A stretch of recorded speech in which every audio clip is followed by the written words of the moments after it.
Republicans are playing the blame game after suffering crushing defeats in elections across the country on Tuesday night.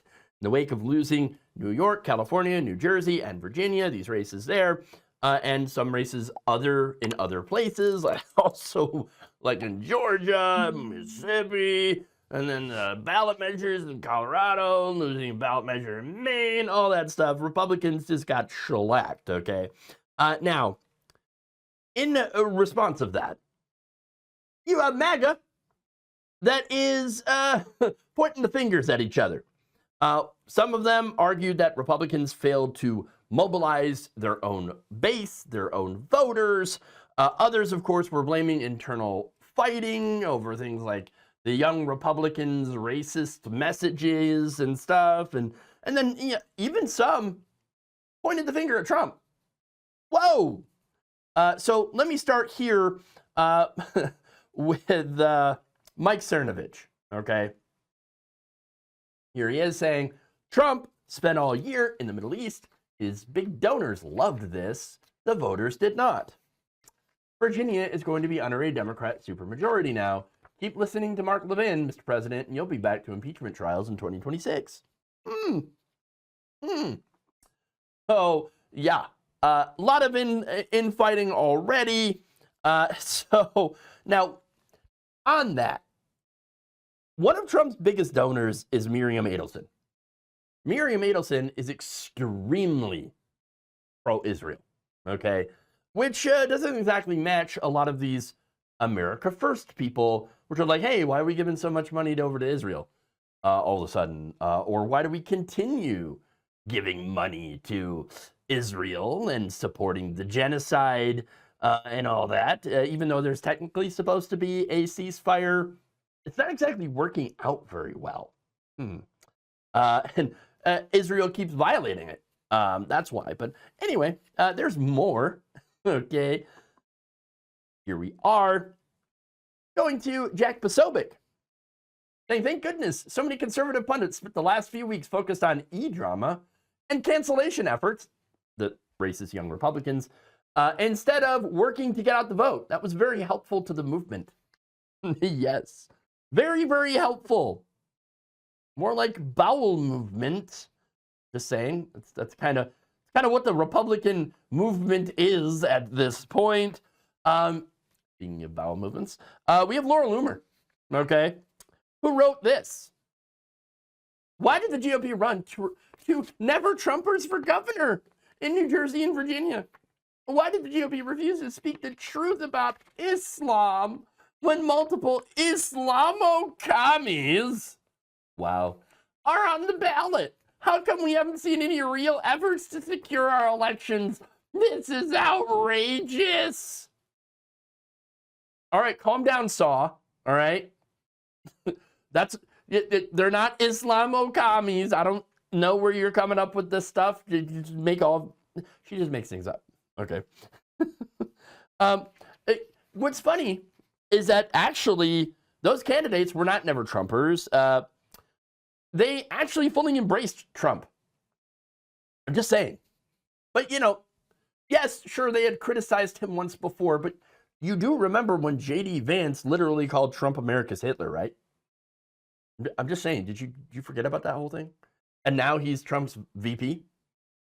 I'm just saying, like, they can't get any more anti-Trump than calling him Hitler.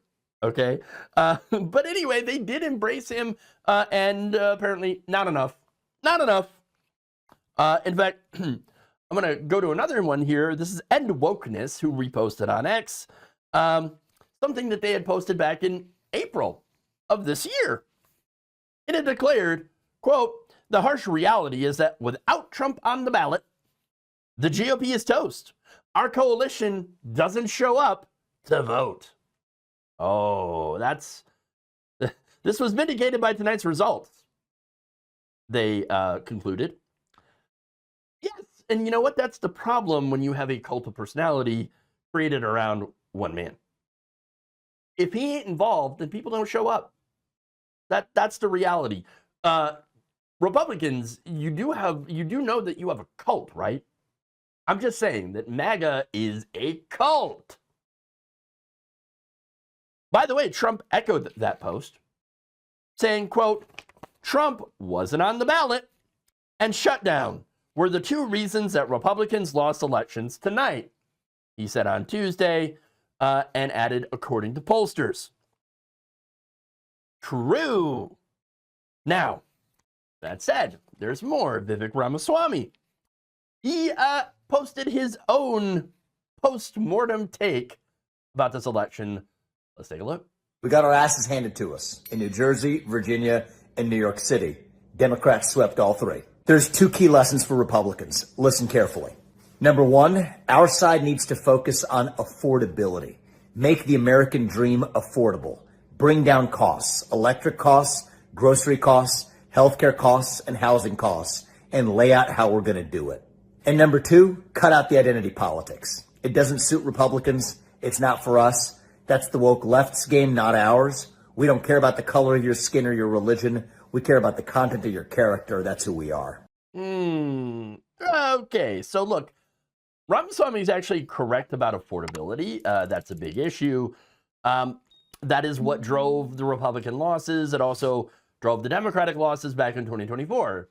People were like, I can't afford things. Trump promised that you could afford things. Day one, I'll lower prices, but he didn't deliver, obviously.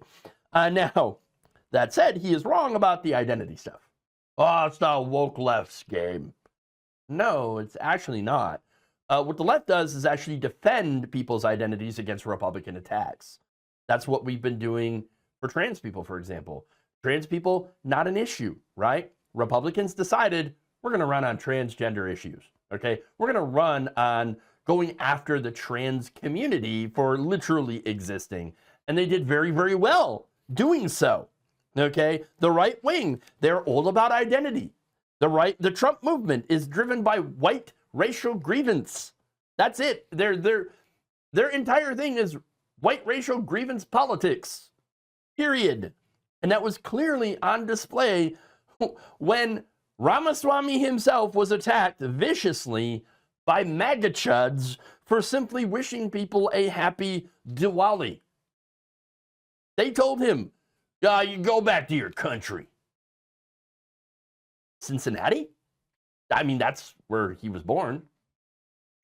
America is his country, okay? But anyway, finally, Michael Boyle, who was the Washington bureau chief for Breitbart News, told Republicans that they should try to, actually implement America First policies. Wait, why? You didn't do that, though. What Trump did so far, okay, the big legislative achievement for Republicans was to cut taxes for rich people. That's it. That's what they did. That's not exactly America First. That's billionaire first, okay? So now, what does America First even look like? Well, I can tell you that it ain't sending $40 billion to Argentina.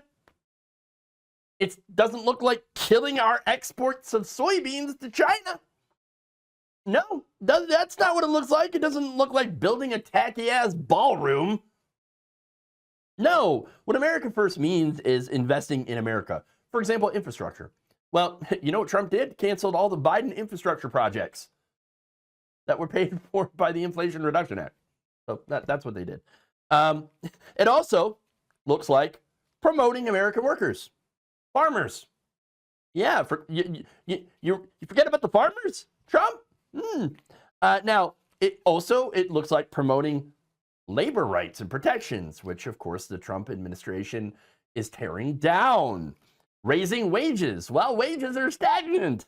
How about giving people a guaranteed health care? Oh, no, the Trump administration, they're taking away people's health care. How about taxing multinational corporations, the ones that outsource our jobs? Nope. In fact, they all got a tax cut. What about delivering policy like free child care? Nope, can't do that. What about lowering rents? Nope, because that doesn't help the real estate industry. Come on. We can tell that Trump and his administration are not at all America First. They're billionaire first, okay? So it should be pretty clear by now that to everyone paying attention, that the only thing Donald Trump puts first is himself. His policies benefit him. Again, cutting taxes for himself, pocketing billions of dollars from tech companies and media CEOs. He's also trying to get millions of dollars from the DOJ, paid for by, of course, us, our taxes. While his ballroom gets allegedly paid for by the donors, but we don't know. These donors, apparently the donor list involves a lot of people that, Trump has helped out by getting and dismissing cases against them, okay, for corruption. And so a lot of self-dealing going on here. But anyway, the buck stops for Trump. I know there's a lot of people pointing fingers at each other on the right now, but in reality, Trump, he's the leader of the party. He owns this mess. He made a ton of promises that he never intended to keep. And now the party is paying the price. What do you think of the response here from Republicans and this infighting? Please leave me a comment below. And if you think that Donald Trump isn't planning on doing some sort of response to this absolute wipeout, you would be wrong. Because in the next segment, I'm going to be discussing Trump's newest demands to avoid a midterm wipeout. Thank you for watching. If you enjoyed this video, please like, share, subscribe, hit the bell icon in order to get notified whenever a new video is released. And if you want to support independent, progressive media through this difficult time where it seems like everybody is shutting down, you can become a member on our YouTube page, you can become a subscriber on Facebook, or you can go to my Patreon. It's patreon.com/Jeff Waldorf. Thank you.